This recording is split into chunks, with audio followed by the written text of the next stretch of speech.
Om Swastiastu. Perkenalkan, nama saya Nikoma Cantika Gayatri Fitara dengan NIM 2012011023. Di sini saya akan memberikan penjelasan mengenai rangkuman materi semiotika. Nah, ada 3 hal yang akan dijelaskan, yaitu mengenai dasar-dasar teori semiotika, kemudian metode penelitian semiotika, dan juga penerapan dari teori dan metode semiotika. Yang pertama, dasar-dasar teori semiotika. Makhluk hidup, khususnya manusia, itu perlu berkomunikasi.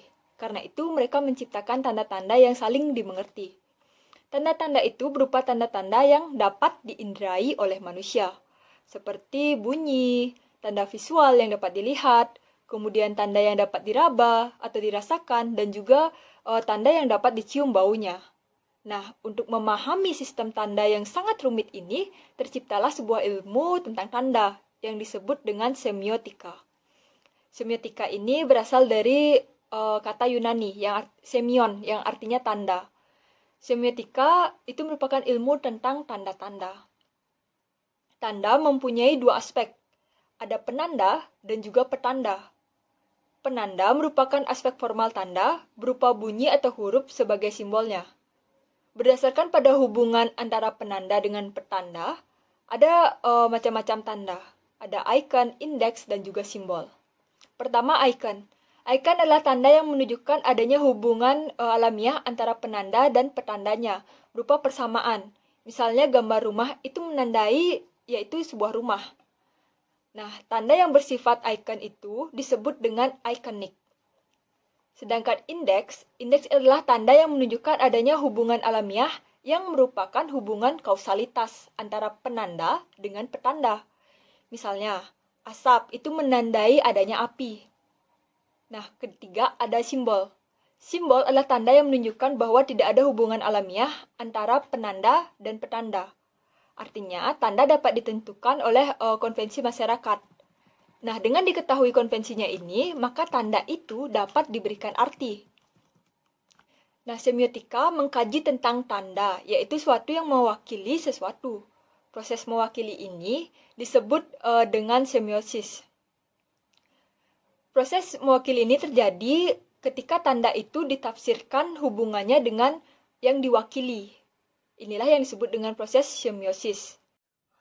Proses semiosis ini mencakup 3 hal, yaitu tanda, hal yang diwakilinya atau objek, dan kognisi yang terjadi pada pikiran seseorang ketika menangkap tanda tersebut atau interpretan.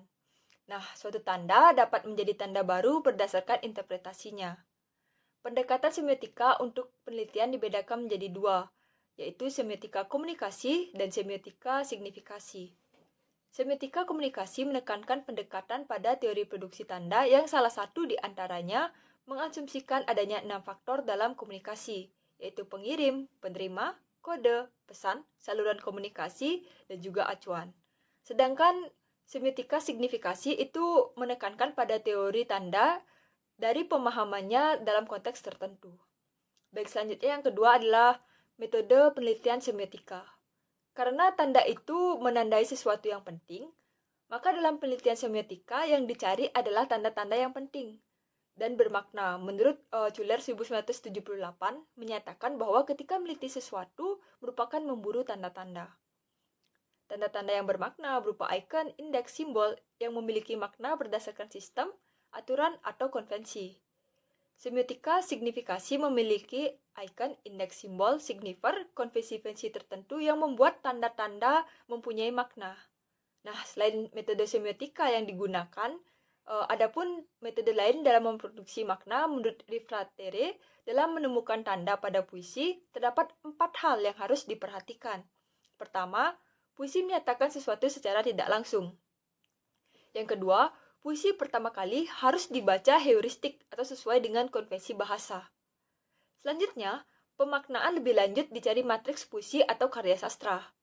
Kemudian yang terakhir, sebuah karya sastra terkadang memiliki makna penuh jika dijajarkan dengan teks lain yang menjadi latar belakang penciptaan teks sesudahnya atau disebut dengan hipogram. Bagi yang ketiga, yaitu mengenai penerapan teori dan metode semiotika.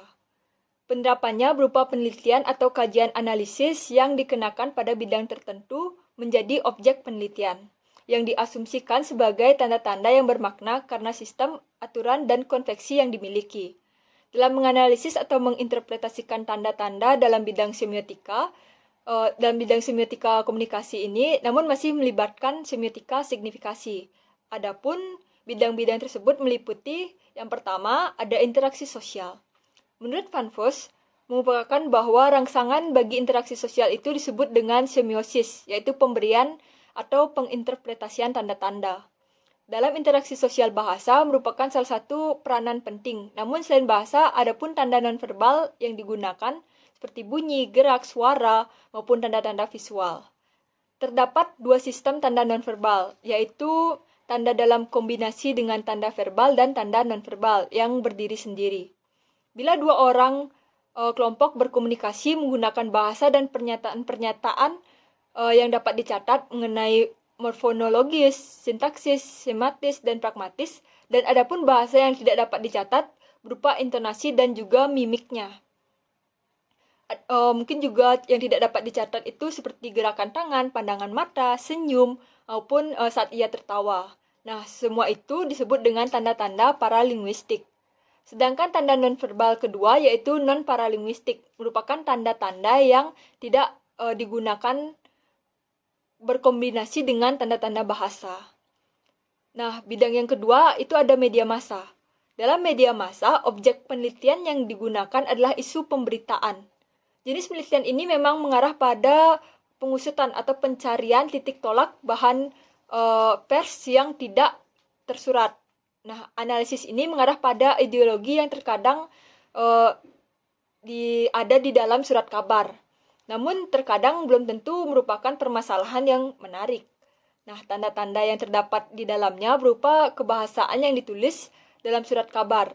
Terdapat penyajian informasi yang dilakukan tidak hanya memberitahu peristiwa yang terjadi, namun dalam penyampaiannya memiliki makna tertentu. Nah, demikianlah yang dapat saya sampaikan. Semoga bermanfaat dan saya akhiri dengan Paramosanti. Om Santi Santi Santi Om.